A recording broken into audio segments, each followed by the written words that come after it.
మనం Warangal హైవేని national highway 163గా పిలుస్తాం. ఇది మనకు హైదరాబాద్ నుంచి మొదలు పెట్టుకొని భూపాలపట్నం ఛత్తీస్గఢ్ వరకు 334 కిలోమీటర్లలో విస్తరించి ఉంది. మనం మేజర్గా చెప్పుకోవాలి అంటే మన హైదరాబాద్ క్యాపిటల్ సిటీకి, అలాగే మన సెకండ్ క్యాపిటల్గా డెవలప్ అవుతున్న వరంగల్కి కనెక్ట్ చేసే హైవే ఇది. వరంగల్ హైవే 4 లేన్ రోడ్ ఎక్స్టెన్షన్కి మన సెంట్రల్ గవర్నమెంట్ 1905 కోట్లు కేటాయించడం జరిగింది. గతంలో మనకు యాదాద్రి వరకు ఉన్న 4 లేన్ రోడ్ని ఇప్పుడు వరంగల్ వరకు కూడా ఎక్స్టెండ్ చేస్తున్నారు. Emerging city Warangal. వరంగల్ పైన మన స్టేట్ గవర్నమెంటే కాదు, మన సెంట్రల్ గవర్నమెంట్ కూడా ప్రత్యేకమైన దృష్టి పెట్టడం జరిగింది. మన సెంట్రల్ గవర్నమెంట్ ప్రకటించిన స్మార్ట్ సిటీస్ లిస్ట్లో మన తెలంగాణ స్టేట్ నుంచి వరంగల్ అనేది ఫస్ట్ ప్లేస్లో ఉంది.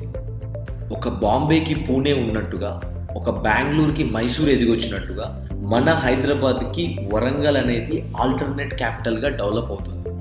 మనకి వరంగల్ హైవేలో కనిపించే first development AIIMS Bibi Nagar.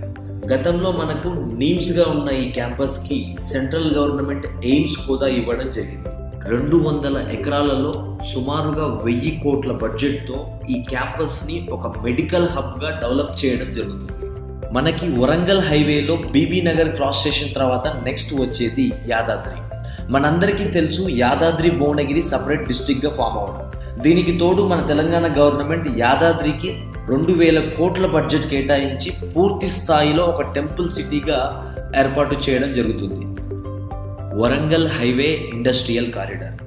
మనకి వరంగల్ హైవే పైన ఏ క్లస్టర్లో ఏ ఇండస్ట్రీస్ వస్తున్నాయో తెలుసుకుందాం.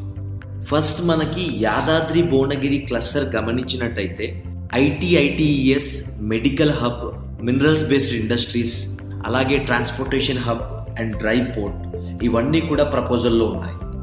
నెక్స్ట్ మనకి జనగాం క్లస్టర్లో ఫుడ్ ప్రాసెసింగ్ అలాగే లెదర్ బేస్డ్ ఇండస్ట్రీస్ ప్రపోజల్లో ఉన్నాయి.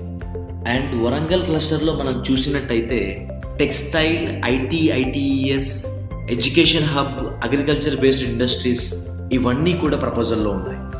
మనకి వరంగల్ హైవేలో వచ్చే మేజర్ డెవలప్మెంట్గా ఈ టెక్స్టైల్ పార్క్ని చెప్పుకోవచ్చు. ఇది మనకు 1190 ఎకరాలలో సుమారుగా 11,000 కోట్ల ఎక్స్పెక్టెడ్ ఇన్వెస్ట్మెంట్తో ఏర్పాటు కానుంది. దీని ద్వారా మనకి డైరెక్ట్గా కావచ్చు, ఇండైరెక్ట్గా కావచ్చు 2 లక్షల మందికి ఎంప్లాయ్మెంట్ రానుంది. Warangal highway tourism. మనకు హైదరాబాద్లో స్టార్ట్ అయిన ఈ హైవే ఎన్నో టూరిస్ట్ లొకేషన్స్ కవర్ చేస్తూ వరంగల్ చేరుతుంది. Bhuvanagiri, Yadadri, Kolanpaka, 1000 pillars temple, Ramappa temple,